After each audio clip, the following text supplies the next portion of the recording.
chers élèves de 3e 5, nous commençons cette petite vidéo par cette chanson écrite par Goldman, revisitée par Goldman, qui rend hommage à tous nos soignants, médecins urgentistes, infirmières, qui donnent de leur temps et qui font preuve d'un grand courage en ces temps d'épidémie.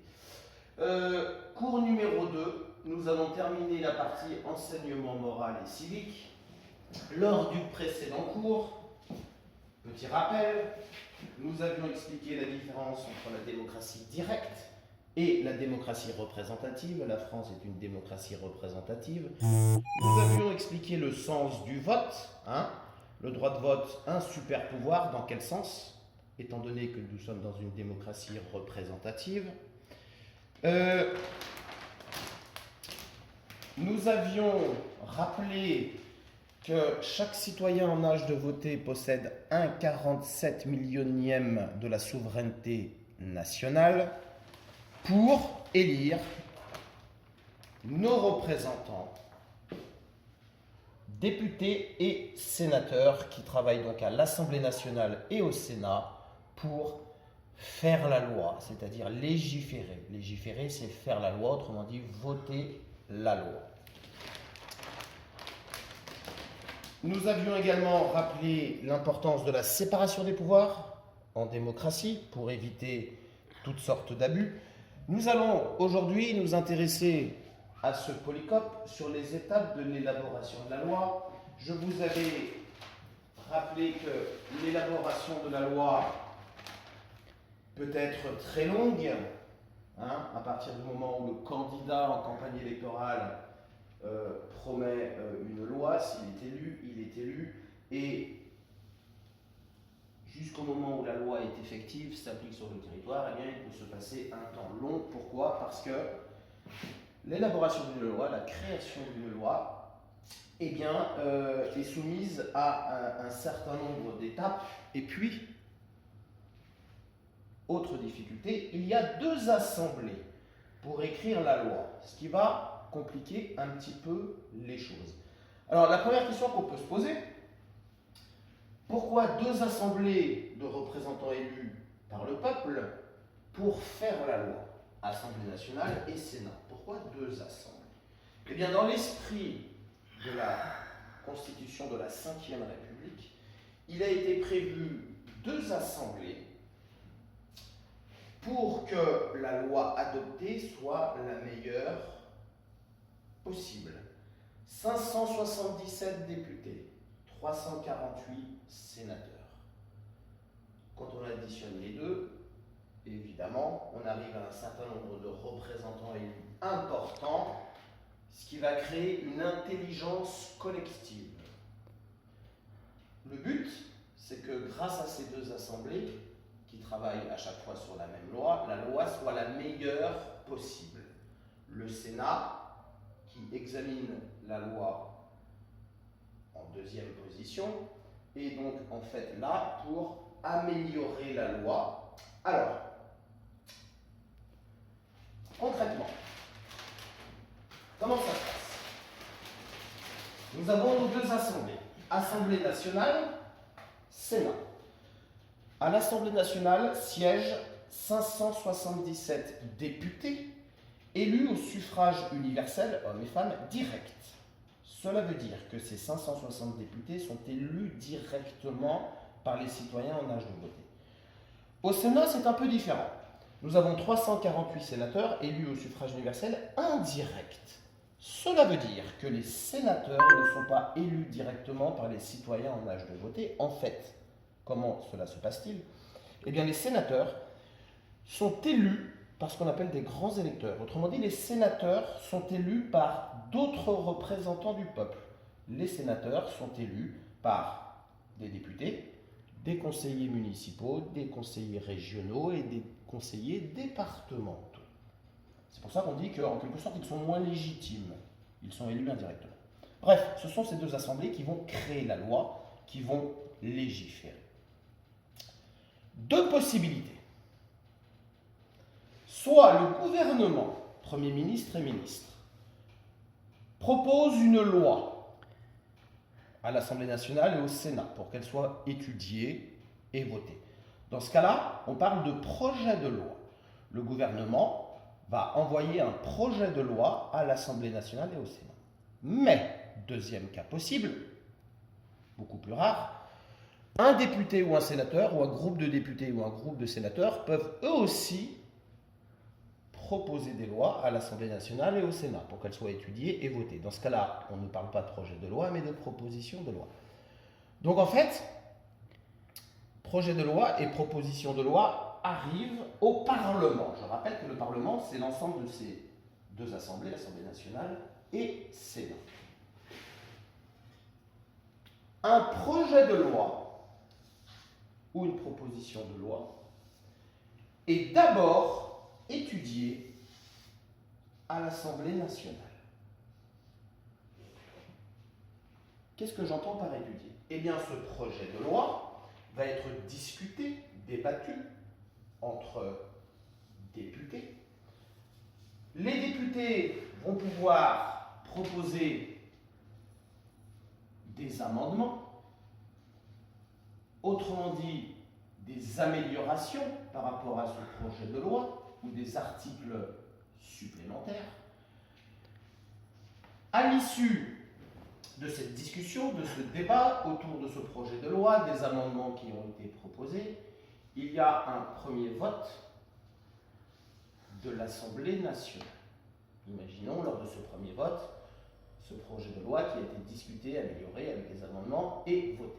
Eh bien, ce texte de loi va ensuite aller au Sénat pour une deuxième étude de cette loi. Même chose, des débats entre sénateurs, des discussions, d'autres amendements proposés et un vote. Mais un vote sur un texte forcément différent, puisque les débats et les discussions des sénateurs, eh bien, ont amené d'autres amendements. Ce texte différent repart à l'Assemblée nationale pour une relecture. Autrement dit, ce nouveau texte de loi va être réétudié.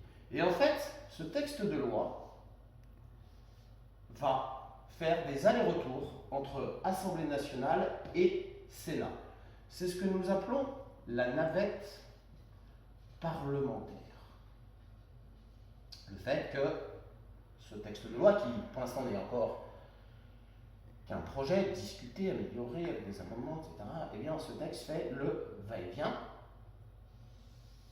Si, à l'issue de cette navette parlementaire, il y a un désaccord entre l'Assemblée nationale et le Sénat, ça veut dire que si l'Assemblée nationale et le Sénat n'arrivent pas à se mettre d'accord sur exactement le même texte de loi, eh bien, dans ce cas-là, regardez le polycope que je vous avais donné, une commission mixte parlementaire peut être mise en place.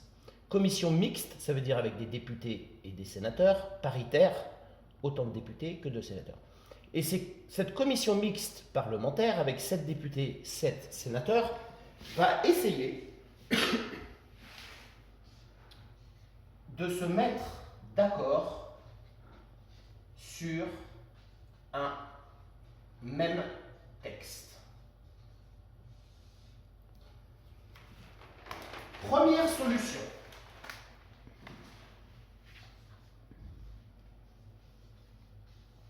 La commission mixte paritaire arrive à un accord sur un même texte. Les deux assemblées, Assemblée nationale et Sénat, votent ce même texte, qui est donc adopté. Deuxième solution,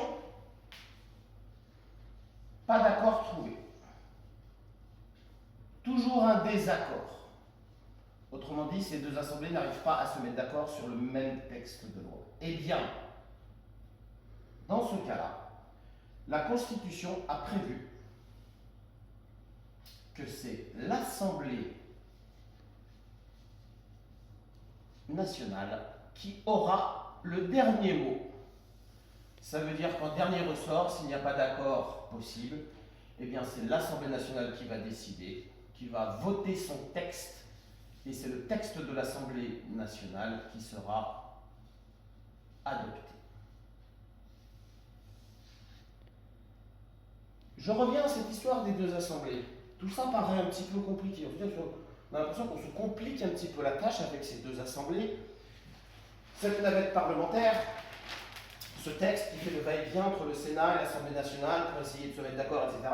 Je rappelle que dans l'esprit de la Ve République, il y a deux assemblées justement pour essayer de trouver la meilleure loi ou le meilleur texte de loi possible. Généralement, les débats à l'Assemblée nationale sont passionnés, très vifs, très médiatisés. Et généralement, on a coutume de dire qu'au Sénat, les sénateurs travaillent plus sereinement, plus au calme, ce qui leur permet d'étudier le premier texte de l'Assemblée nationale de manière plus sereine. Bref, deux assemblées pour arriver au meilleur texte possible. Intelligence collective. Mais si il y a des accords, je le répète, c'est l'Assemblée nationale qui a le dernier mot, qui vote son texte de loi, et ce texte de loi est adopté. Mais ce n'est pas fini. Lorsque le texte de loi est adopté au Parlement, la loi n'est pas encore effective, elle ne s'applique pas encore sur le territoire. Pour cela, il faut que le président de la République promulgue la loi. Qu'est-ce que ça veut dire?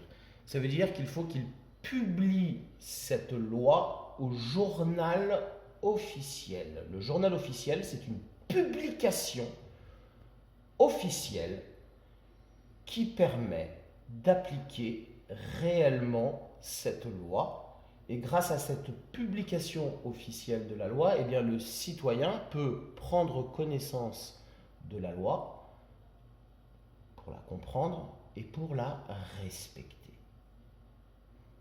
Autre précision, le Conseil constitutionnel, avant la publication de la loi, le Conseil constitutionnel peut intervenir.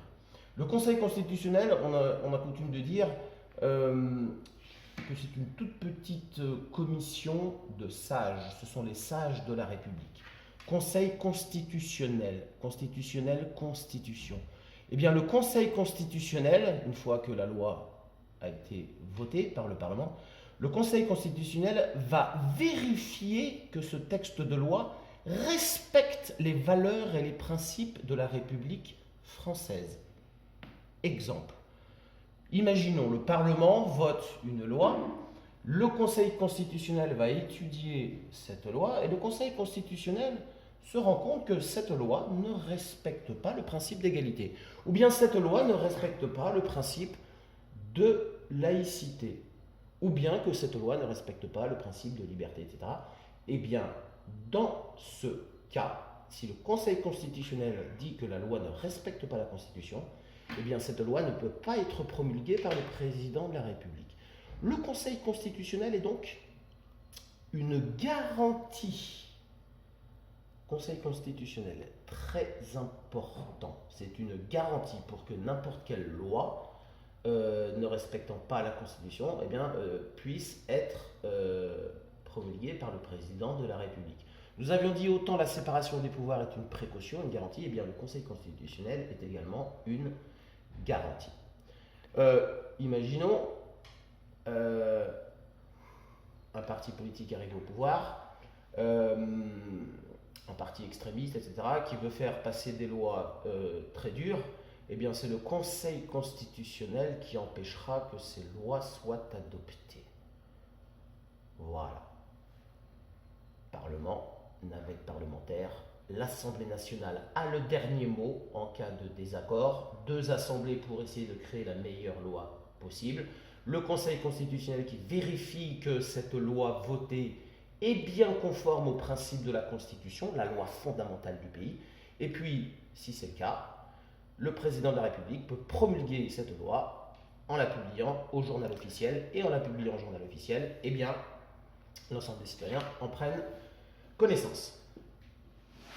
Nous allons terminer cette partie de MC par une dernière partie assez courte, ce qu'on appelle la démocratie d'opinion ou la démocratie participative. Nous avons dit que la France était une démocratie représentative, nous en avons longuement parlé dans la précédente vidéo.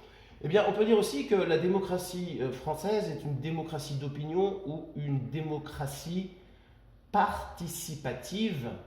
Pourquoi? Parce que l'avis des citoyens est demandé, bien sûr, lors des élections, mais en fait, l'avis des citoyens, il est recueilli en permanence et de plus en plus par les sondages, les débats publics, l'utilisation d'Internet et des réseaux sociaux. Alors, regardons bien. L'usage d'Internet, l'usage des réseaux sociaux et les sondages d'opinion sont de plus en plus utilisés dans les débats politiques. Il y a quelques décennies, une campagne électorale se déroulait de manière très classique. Les candidats faisaient des réunions pour expliquer leur programme, faisaient de grands meetings, ils faisaient coller par leurs militants des affiches un petit peu partout dans les rues. Ils participaient à de grandes émissions de télévision ou de radio, etc. Cette façon de faire campagne électorale, elle existe toujours, mais elle a un petit peu changé puisque lors d'une campagne électorale, on utilise aussi de plus en plus Internet, les réseaux sociaux et les sondages d'opinion. La plupart des partis politiques ont des sites Internet, des blogs, pour informer les électeurs de leur programme, mais ces blogs et ces sites Internet permettent aussi aux électeurs de donner leur avis sur le programme électoral, d'apporter des contributions, des idées. Même chose sur Facebook, Twitter, etc., etc. Alors, les sondages d'opinion. Un sondage, qu'est-ce que c'est? Eh bien, c'est une enquête que l'on va faire, qu'un institut de sondage va faire, sur un échantillon représentatif de la population française. En fait, cet échantillon, c'est comme une France en miniature. On va interroger, par exemple, 1000 personnes, mais on ne va pas choisir ces 1000 personnes au hasard, on va respecter les grandes caractéristiques de la population française. Si dans la population française il y a 3% d'agriculteurs, eh bien dans l'échantillon on va interroger 3% d'agriculteurs. Si dans la population française il y a tel pourcentage de personnes ayant plus de 60 ans, eh bien on va dans cet échantillon interroger ce même pourcentage de personnes ayant plus de 60 ans, etc., etc. Et ce sondage d'opinion permet de connaître l'avis de la population sur des sujets donnés, mais permet aussi de connaître les intentions de vote avant les élections. C'est-à-dire que durant la campagne électorale, tous les jours, des sondages vont être faits pour connaître les intentions de vote des électeurs, c'est-à-dire pour qui ils vont voter. Regardons ce document que je vous ai envoyé, l'évolution du nombre de sondages durant les campagnes présidentielles depuis 1980. Vous voyez comme le nombre de sondages a explosé, littéralement explosé dans le temps. 111 sondages sur les intentions de vote lors des élections présidentielles de 1981, 560 lors des dernières élections présidentielles. Alors ça pose une question quand même sur l'influence des sondages dans les deux sens. Aujourd'hui, les hommes politiques sont très friands de sondages. Ils commandent parfois eux-mêmes des sondages, ils lisent beaucoup les sondages, et le risque, c'est que finalement ils oublient un peu leurs convictions pour suivre ce que pensent les Français à travers ces sondages, sachant qu'un sondage a une marge d'erreur. Et puis surtout, les sondages peuvent influencer le résultat des élections. Regardez.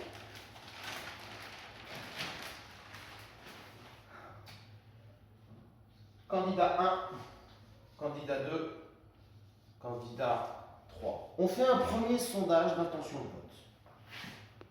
Ce premier sondage indique que le premier candidat obtiendrait, le jour des élections, 22% des voix. Le deuxième candidat obtiendrait 19% et le troisième candidat obtiendrait 12%. Eh bien, ces sondages peuvent influencer les électeurs. Les électeurs qui voulaient voter pour le candidat numéro 3 par conviction, au vu de ces résultats, va se poser un certain nombre de questions. Il va se dire, mais 12%, finalement, mon candidat a peu de chance, a très peu de chance. Alors qu'en fait, c'est faux, puisque durant la campagne électorale, le but c'est de convaincre. Donc ce candidat numéro 3 peut tout à fait augmenter ses intentions de vote, mais l'électeur va se dire, il est à 12%, il va rester à 12%, il n'a aucune chance de l'emporter. Et puis il va regarder les résultats des autres candidats, et puis il va voir que ce candidat numéro 2, qu'il juge dangereux, qui est à l'opposé de ses convictions, est à 19%. Très proche de ce premier candidat. Et finalement, cet électeur peut se dire, je vais voter pour ce troisième candidat, le candidat 3 qui n'a aucune chance d'être élu. Il y a ce candidat qui me paraît dangereux. Et il y a ce premier candidat, qui n'est pas très éloigné de mes convictions. Il me correspond moins que le troisième candidat, mais il n'est pas très éloigné de mes convictions. Et donc cet électeur va se dire, du coup, je vais voter pour ce candidat 1, un petit peu par défaut, pour éviter que le candidat 2 ne soit élu. Et donc, au final, cet électeur ne votera pas pour le candidat qu'il avait au départ choisi par conviction. Il va voter un petit peu par défaut par ce candidat, parce qu'au vu des sondages, il pense qu'il est le seul à pouvoir l'emporter et à faire barrage à ce candidat qu'il juge dangereux. Bref, les sondages amènent les électeurs à faire toute une série de calculs dans leur tête et finalement à ne plus voter pour le candidat pour lequel ils voulaient voter. Sans compter que les sondages, concernant les intentions de vote, comportent une marge d'erreur. La marge d'erreur des sondages, elle est estimée à 2 ou 3%. Ça veut dire que, en fait, cet électeur qui est à 12%, il peut très bien être à 14% comme à 10%. Il y a une marge d'erreur. Bref, c'est une question à se poser. L'influence des sondages. Y a-t-il trop de sondages? N'influence-t-il pas trop les électeurs? C'est une question importante. Voilà, donc c'était une petite partie sur le fait que la démocratie française est surtout une démocratie représentative, mais aussi une démocratie d'opinion ou participative, dans le sens où, grâce à Internet, les réseaux sociaux, les sondages d'opinion, on demande de plus en plus l'avis des Français, y compris en campagne électorale. Donc, voilà pour cette partie EMC que nous avons terminée. Je vous rappelle que vous devez me rendre pour lundi prochain ce polycope rempli. Je vous ai renvoyé ce polycope au format Word. Ce sera plus facile pour vous pour compléter les pointillés. Voilà, mes chers amis et élèves de 3e 5, je vous quitte pour l'instant. Nous nous retrouverons pour une 3e vidéo, les gestes d'usage. Nous pensons à notre personnel soignant. Un petit coucou à l'idée de la grenouille. Et je vous souhaite une bonne journée. Prenez soin de vous et de vos proches.